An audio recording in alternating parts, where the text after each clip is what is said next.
எல்லாருக்கும் வணக்கம்.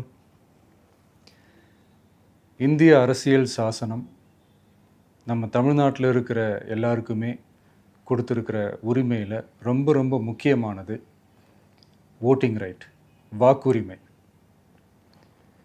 ஒரு மனுஷன் உயிரோடு இருக்கான்றதுக்கு அடையாளமாக இருக்கிறதுல அவனோட ஓட்டுரிமை ரொம்ப முக்கியம். அதனால தான் voting is not only our right but also our life. ஒரு முக்கியமான விஷயத்தை பற்றி இப்போ நான் உங்ககிட்ட ஷேர் பண்ண போகிறேன். இது நான் ஃபஸ்ட்டு கேள்விப்பட்ட உடனே எனக்கே ரொம்ப ஷாக்கிங்காக தான் இருந்தது. இப்போ நான் பேசிகிட்டு இருக்கிற இந்த நேரத்தில் தமிழ்நாட்டில் இருக்கிற நம்ம யாருக்குமே ஓட்டு போடுற உரிமையே இல்லைன்னு சொன்னால் நம்புவீங்களா? நான் நீங்கள் உட்பட யாருக்குமே அது இல்லை. நான் பயமுறுத்துறேன்னு நினைக்காதீங்க, அதுதான் நிஜமும் கூட. கொஞ்சம் ஏமாந்தால் நம்மளை மாதிரியே இன்னும் லட்சக்கணக்கான பேருக்கும் இதே நிலைமை தான். ஓட்டு போடுற அந்த உரிமையே இல்லாத மாதிரி ஒரு நிலைமை வந்தாலும் வரலாம். இதுக்கு மெயின் ரீசன் அந்த எஸ்ஐஆர், ஸ்பெஷல் இன்டென்சிவ் ரிவிஷன், சிறப்பு தீவிர திருத்தம். இப்போது இந்த எஸ்ஐஆர் நம்ம தமிழ்நாட்டில் எப்படி ஒர்க் ஆக போகுது? கடந்த ஜனவரி மாதம் எடுத்த அந்த கணக்கெடுப்பில் 6,36,00,000 வாக்காளர்கள் நம்ம தமிழ்நாட்டில் இருக்கிறாங்க. ஆனால் அவங்க யாருக்குமே இந்த ஓட்டு போடுற உரிமையே இல்லை.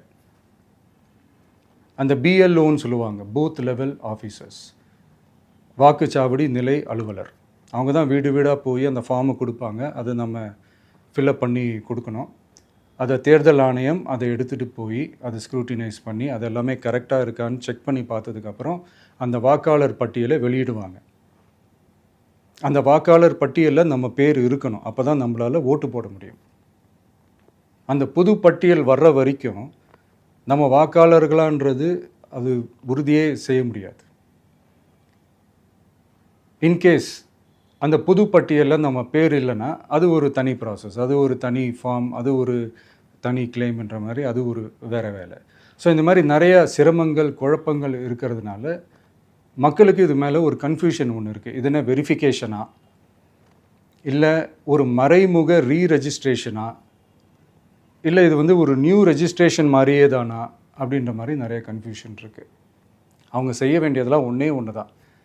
இந்த மாதிரி வீடு வீடாக போய் அந்த என்யூமரேஷன் ஃபார்ம் நம்ம ஃபில்அப் பண்ணி கொடுக்கும்போது அதுக்கான அக்னாலேஜ்மெண்ட்டை அந்த பிஎல்ஓ அந்த ஆஃபீஸர்கிட்ட இருந்து நீங்கள் வாங்கிக்கணும். அது ரொம்ப ரொம்ப முக்கியம். இது நான் சொல்கிறது வாக்காளர் பட்டியலில் ஆல்ரெடி உங்கள் பேர் இருக்கிறவங்களுக்கு நான் சொல்கிறேன். இப்போ புது வாக்காளர்கள், ஃபஸ்ட் டைம் ஓட்டர்ஸ், அவங்களுக்கு ஃபார்ம் 6ன்னு ஒன்று இருக்குது. அதை நீங்கள் ஃபில்அப் பண்ணி நீங்கள் உங்கள் ஏரியாவில் இருக்கிற சம்மந்தப்பட்ட அந்த உங்கள் அலுவலகத்தில் நீங்கள் டைரெக்டாகவும் சப்மிட் பண்ணலாம், இல்லை நீங்கள் ஆன்லைன்லேயும் சப்மிட் பண்ணலாம். அப்படி ஆன்லைனில் நீங்கள் சப்மிட் பண்ணிங்கன்னா அதுக்கான ஸ்க்ரீன்ஷாட் எடுத்து வச்சுக்கோங்க. ஃபோனில் மெசேஜ் வரும், அதை சேவ் பண்ணி வச்சுக்கோங்க. அப்ராடில் இருக்கிறவங்க கூட அந்த எஸ்ஏஆர் ஃபார்மை டவுன்லோட் பண்ணி நீங்கள் அதை ஃபில்அப் பண்ணி சப்மிட் பண்ணலாம். அதுக்கான அக்னாலேஜ்மெண்ட்டை வாங்கி வச்சுக்கோங்க. ரொம்ப முக்கியமாக உங்களோட பிஎல்ஓ அந்த ஆஃபீஸர் யாருன்னு தெரிஞ்சு வச்சுக்கோங்க.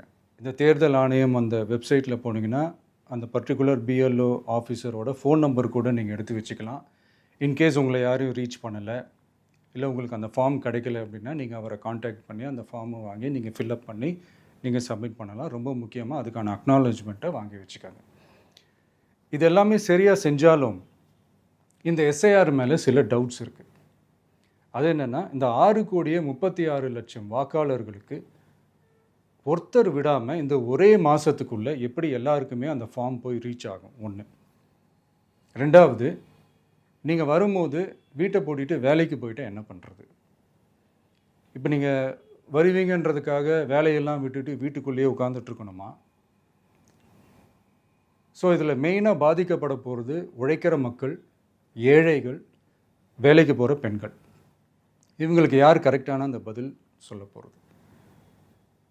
ஒரு நியாயமான எஸ்ஐஆர்னால் என்ன நடக்கணும்? இப்போது இறந்து போனவங்களை மார்க் பண்ணி அதுலேருந்து டிலீட் பண்ணணும். இப்போ போலி வாக்காளர்கள் இருந்தாங்கன்னா அவங்கள மார்க் பண்ணி டிலீட் பண்ணணும். இப்போ ஆல்ரெடி ஓட்டு இருக்கிறவங்களுக்கு எதுக்கு இந்த ரெஜிஸ்ட்ரேஷன் என்ற பேரில் இவ்வளவு குழப்பங்கள் அப்படின்றது தான் எங்கள் கேள்வி. இப்போ புதுசாக வர வாக்காளர்களையோ இல்லை ஓட்டு இல்லாதவங்களையோ சேர்த்தா பத்தாதா? இப்போ ரீசெண்டாக நடந்த இப்போ எலெக்ஷன் 2021, 24 எப்படி எல்லாருமே ஓட்டு போட்டோம்? அதில் ஓட்டு போட்டவங்க கூட இப்போ புதுசாக ரெஜிஸ்டர் பண்ணணுன்னா அது ஏன் அந்த கன்ஃபியூஷன் அப்படின்றதான் நாங்கள் கேட்குறோம். அதனால தான் நாங்கள் எஸ்ஐஆரை எதிர்க்கிறோம். இப்போ புதுசாக சில கம்ப்ளைண்ட்ஸ்லாம் வர ஆரம்பிக்குது. அது என்னென்னா முக்கியமாக நம்மளுடைய டிவிகே தோழர்களுக்கு அந்த ஃபார்ம் கிடைக்க மாட்டேங்குது, கொடுக்க மாட்டேன்றாங்க அப்படின்ற சில கம்ப்ளைண்ட்ஸ். இது யார் பண்ணுறாங்க அப்படின்றது நான் தான் சொல்லி தெரிய வேணும்னு ஒன்றும் அவசியம் இல்லை உங்களுக்கு. இப்போ இருக்கிற ஆட்சியாளர்கள் அவங்களுக்கு கைப்பாவையாக இருக்கக்கூடிய சில பேர் இதை செய்ய ஸ்டார்ட் பண்ணியிருக்கிறாங்க. அதனால் மைடியர் வர்ச்சுவல் வாரியர்ஸ், இதை சாதாரணமாக எடுத்துக்காதீங்க. இது எல்லாருக்குமே அந்த ஃபார்ம் போய் ரீச் ஆகணும். இதில் ரொம்ப உறுதியாக இருங்க.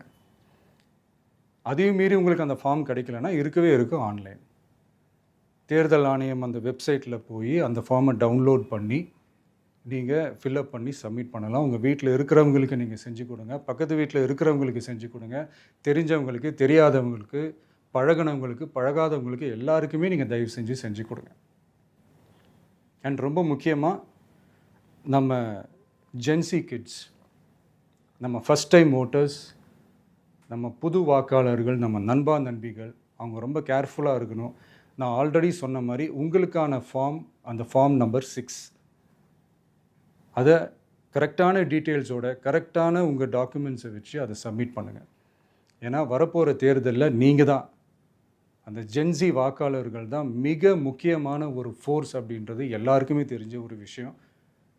அதனால் உங்களை டிஸ்டர்ப் பண்ணுறதுக்கு, உங்கள் பேரை அதில் இன்க்ளூட் பண்ணாமல் செய்கிறதுக்கு என்னென்ன வேலைகள் செய்யணுமோ, என்னென்ன தில்லுமுள்ளு வேலைகள் செய்யணுமோ எல்லாமே அவங்க செய்வாங்க. இது நமக்கு எல்லா திசையிலையும் எல்லா பிரச்சனைகள் கொடுத்துட்டு தானே இருக்கிறாங்க. அது டிஃபால்ட்டாக நடந்துட்டு தான் இருக்கும், அது ஒன்றும் பண்ண முடியாது. ஸோ அந்த மாதிரி ஓட்டு போடுற விஷயத்துலேயும் அவங்க என்ன உத்தரமராக மாறவா போகிறாங்க? இப்போ நான் சில மீட்டிங்ஸ்லலாம் ரிப்பீட்டடாக ஒரு விஷயம் நான் சொல்கிறேன்ல, 2 பேருக்கு நடுவில் தான் போட்டி அப்படின்ட்டு. அது மேடைக்கு மேடை அவங்க அதை ப்ரூவ் பண்ணிகிட்டு இருக்கிறாங்க. அதனால் தோழர்களே, வரப்போகிற தேர்தலில் நம்ம யாருன்னு காட்டணும், நம்ம பலம் என்னன்னு காட்டணும். அதுக்காக அந்த பலமான, அந்த பவர்ஃபுல்லான ஆயுதத்தை நம்ம கையில் எடுக்கணும். அந்த ஆயுதம் வேறு எதுவுமே இல்லை, ஓட்டு, வாக்கு, ஜனநாயகம். அது இருந்தால் தான் நம்ம அந்த வெற்றியை நோக்கியே நம்மளால் பயணிக்க முடியும். தமிழ்நாடே அந்த வாக்குச்சாவடி முன்னாடி திரண்டு நிற்கணும்.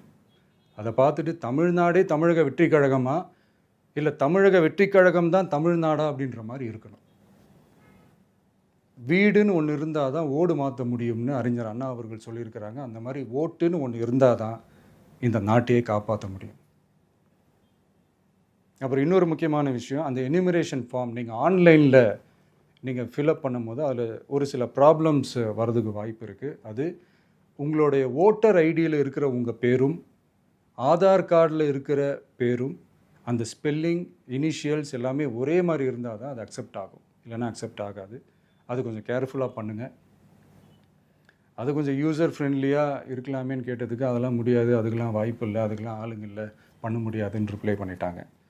ஸோ அதனால் மைடியர் டிவிகே தோழர்களே, மைடியர் ஜென்சி படை பலமே, உஷாராக இருங்க, கான்ஃபிடெண்ட்டாக இருங்க, நல்லதே நடக்கும், வெற்றி நிச்சயம். மீண்டும் சந்திக்கும் வரை நன்றி, வணக்கம்.